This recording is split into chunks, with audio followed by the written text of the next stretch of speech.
Hi, this is Dimitri Badiarov of Badiarov Violins, and in this video I'm speaking to you from my violin making studio in The Hague, the Netherlands. And in this video I actually wanted to show you the violoncello which has just been completed. Maybe you have been following my page if you are a violinist or violist or cellist or maybe an instrument maker or maybe a music lover, and you have probably noticed a few photographs and maybe a couple of videos where I've been sharing the story of creation of this amazing instrument. Now finally it has been strung, and I want to do two things in this video. First of all, I want to play for you just a few notes on this instrument. There is a little issue with that. I have never been trained as a cellist. I have never actually played vertically held instruments. So the best thing I can do is to play the spalla or just held it vertically kind of, but the other way around. And here's a very interesting thing. If you read this French source by Brossard about musical instruments, he gives a few bits of very curious information. So he speaks about the violone, and he says that violone of the Italians and violone of the French is the same thing, except that the Italians, the French, hold it upside down. So the part that is, he says the part that is superior for the French is the inferior for the Italians. And this is actually precisely what we see in a number of paintings, also Italian paintings, also from Cremona region. Actually, you would see me traveling to Crema, just nearby, Cremona indeed.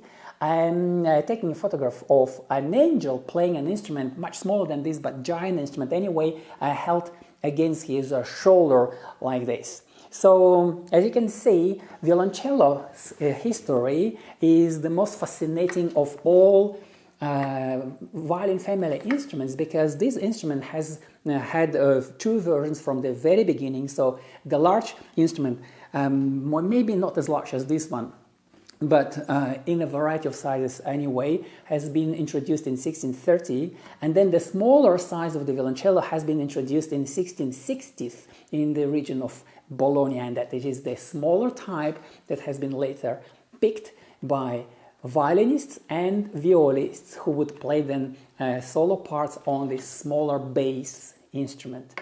And let me just try to demonstrate what Brossard meant, that the inferior part for the French is the superior part for the Italians. Apparently, Italians sometimes held it this way, and then that play it like this.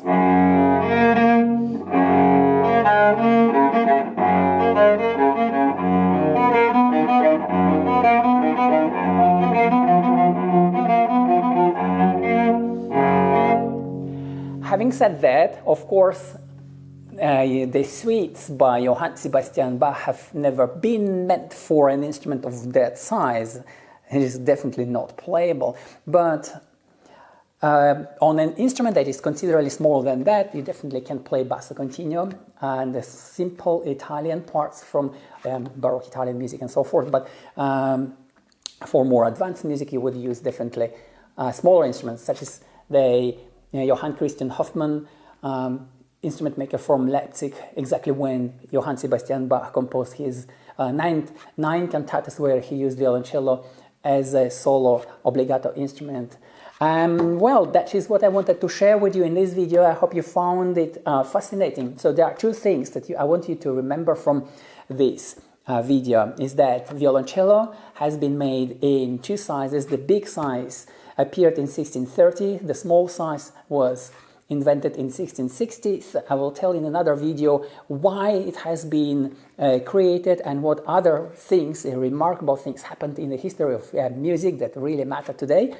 And the smaller type of the violoncello was predominantly played by violinists and violists, and the larger type was probably played vertically.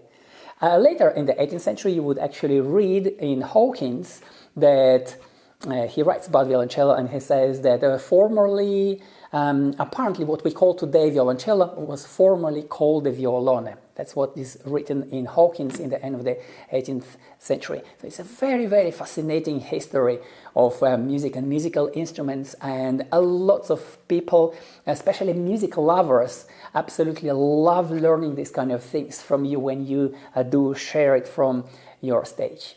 And the next magical things happen here is that then they can start seeing you as a very special kind of musician, a musician on a mission to keep these beautiful ancient traditions here alive and enrich everyone.